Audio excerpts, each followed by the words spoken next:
The chemistry teacher went to class on the first day. The principal instructed him not to turn his back on the students, but the teacher walked into the classroom and found the children sitting upright. They weren't as scary as the principal had said. He introduced himself to the students. The students wondered how Lin Mo's name was spelled. Lin Mo turned to write on the blackboard. Then he suddenly remembered that the principal told him never to turn his back to the students. Two girls who were walking silently suddenly appeared and said they were not feeling well and needed to go to the infirmary. However, not long after that, the girl said in a panic that her classmate had fainted. She then took Lin Mo to a room. He immediately rushed to save her, but found that he had fallen into the trap of her classmates. By now the door was locked. The unscrupulous students had lit a fire pit at the door. Smoke instantly poured into the room through the cracks. At this point, Lin Mo turned around and took a deep breath and used his keen sense of smell to explore all the smells in the room. After a few moments, he had a plan. He quickly picked out the items he needed from the shelves. The fire was getting bigger and bigger. The smoke was getting thicker and thicker, but he calmly put on his blast glasses and ground all the substances into powder. Then he wrapped them up with a piece of white paper. Suddenly there was an explosion. A big hole was blown out of the center of the iron door. The next second the door fell down. Lin Mo slowly emerged from the smoke. He said that in addition to the aluminum heat reaction to 2,300 degrees Celsius to burn the lock core, there are at least 23 other ways people can't leave the lab. Whoever wants to learn this, follow him. Lin Mo was a chemistry teacher at Lumine High School. Now he has joined the Chinatown Detective Agency as a detective to investigate the suicide by falling case. Lin Mo returned to Lumine High School again. When the principal saw him, he immediately gave him a warm hug, but Lin Mo didn't have much time to exchange pleasantries with him. After he made his intention clear, the principal also recalled the 4 girls' high school days. Shui had the best grades and was the prettiest. The one with the worst grades was when he couldn't remember the names of the other 2 girls with average grades, except for the fact that all 4 of them had a serious illness and missed the college entrance exam. The principal also remembered some small gossip about the 4 of them. He said the 4 girls were in a polyamorous love affair. The main characters of the story are Wen and Shui. Wen has the courage to confess her love to Pei, whom she has been in love with for a long time, but she was rejected by Pei on the spot because he likes Shui in his heart. But Shui threw a glass of water on Pei in public to help his friend out. Lin Mo came to Shui's funeral after learning about the situation and seemed to have expectations. Shui's husband Jun was mourning his wife in front of the crowd. He wept again as he talked about his wife. After the memorial service, Shui's 3 classmates expressed their condolences to Jun again before leaving. At that moment, Lin Mo also came up to him. He smelled the scene thoughtfully. He also made a meaningful remark. He said that one smell today was very similar to Mr. Jun. When said she didn't know what he wanted to say, Lin Mo did not explain too much. However, when he was about to leave the funeral site, a man brushed past him and rushed straight towards Jun with a knife. The man's stabbing was unsuccessful because Lin Mo was able to stop him in time. He turned and fled into the market. Lin Mo lost the man due to the mixed smell inside the market, but he was sure of the man's identity. That man was also the one he had been waiting for today. He was Pei, the woman's high school sweetheart. That night, Lin Mo found Pei's place. Lin Mo still found the clue he wanted in the empty room. A tattered graduation book contained messages and wishes from each of his classmates, but only Shui's page had nothing written on it. It only contained a piece of paper with a fragrance test. Even after all these years, Lin Mo could still identify the scent of the paper. It was the smell of roses mixed with lemongrass. Roses represent love, and lemongrass is the language of love that can't be spoken. It seems that Pei and Shui liked each other back then, and Pei has been cherishing this feeling for many years. Lin Mo was sure that Pei would go to see Shui dead for the last time, so he successfully waited for Pei at the cemetery. Lin Mo revealed his identity as a detective and promised to give Pei the truth. This is what Pei wants most, because he was sure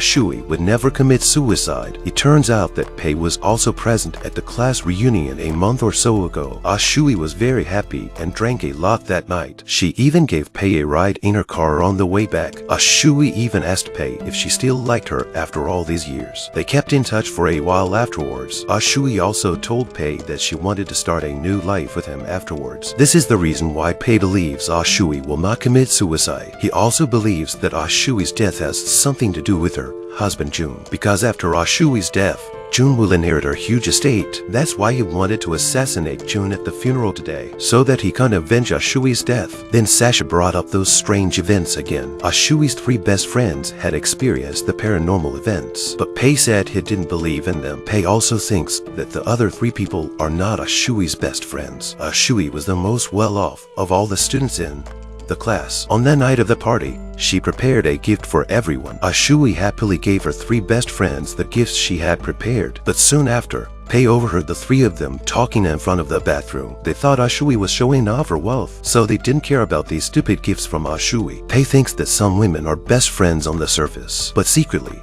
they may have a lot of animosity towards each other and often plan something. Lin Mo used her contacts to ask Miss Kiko to check Ashui's spending records. It turns out that Ashui gave her 3 friends the gifts they wanted most when they were in high school. Lin Mo found the restaurant where the party was held. Sure enough, one of the waiters picked up the valuable gifts in the toilet. All the signs were telling Lin Mo that the 3 female classmates' purpose was not simple. But just then Sasha received a call from the police that Diana was dead. Diana was choking her friend as if she had lost her mind and pushed her down to the fence of the building. Below them was an empty patio. Diana shouted, "Let's die together," when kept trying to remove her hand. But Diana refused to let go, as if she was possessed by some evil spirit. But Diana didn't expect that she didn't stand still and her foot slipped. She then fell from the building and died. When recalled to the police what had happened, because Diana lived in an old neighborhood without surveillance. In addition, some of Diana's strange behavior before her death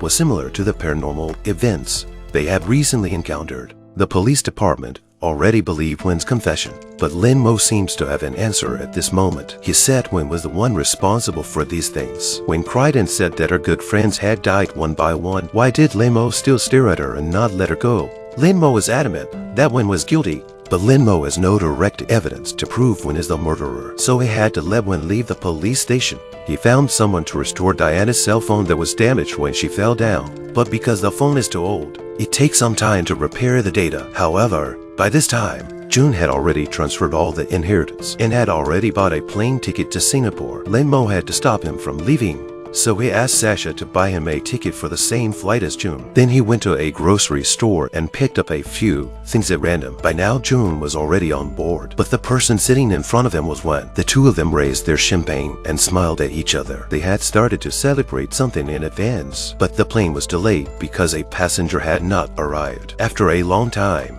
Lin Mo finally ran over. Panting, he walked over to June and took a seat next to him and greeted them politely. Then he just had to wait quietly for what happened next. Just as the plane was about to take off, a line of fire trucks appeared in time to stop the plane. But when the special forces got on the plane, they actually handcuffed Lin Mo. The radio apologized for informing passengers that the flight was canceled and began the emergency evacuation of passengers. And one of the detonators also found a black bag. They slowly opened the bag and found Lin Mo's improvised bomb.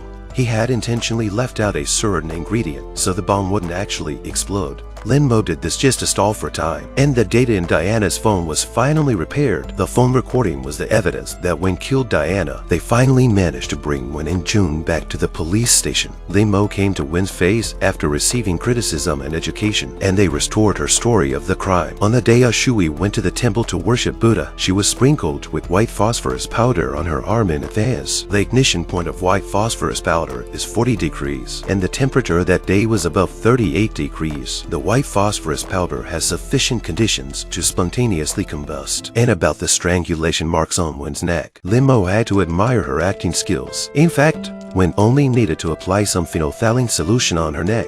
The colorless phenolphthalein solution will turn red when it meets alkali, and once the sweat increases, it will become alkaline. So Wen deliberately cut the air conditioning wires that day and staged a performance of a diva level to fool everyone. The story of her falling into the subway tracks was also faked. Lin Mo went to check the platform at the stop. There was a big gap between the tracks and the subway. Even if no one had saved Wen from coming up, Wen wouldn't have been run over by the train and the car accident that Wen had with Diana that day. She and Diana had reached some kind of agreement to cooperate with the performance because the trajectory of the car that day was to hit the tree before it ran into the river, and Diana had written in the memorial book that her hobby was swimming. The most important thing is that the day after that accident, Diana's cell phone was not damaged at all. But Lin Mo had checked that this model of phone was not waterproof, so it proved that everything was planned in advance. Diana's black handprints, yes, Buddha beads and other unexplained things are all from their own stories. Maybe this is the best explanation. Without the billboard that fell on the street, Lin Mo would not have found the hero of this drama because it smelled disinfectant on the residue of the railing. Jun's appearance also became an important turning point in this case, when went to great lengths to create bizarre events and keep associating with the god Brahma, when his ultimate goal is to cover up Shui's death. Do you remember the new cabinet that Lin Mo noticed in Jun's house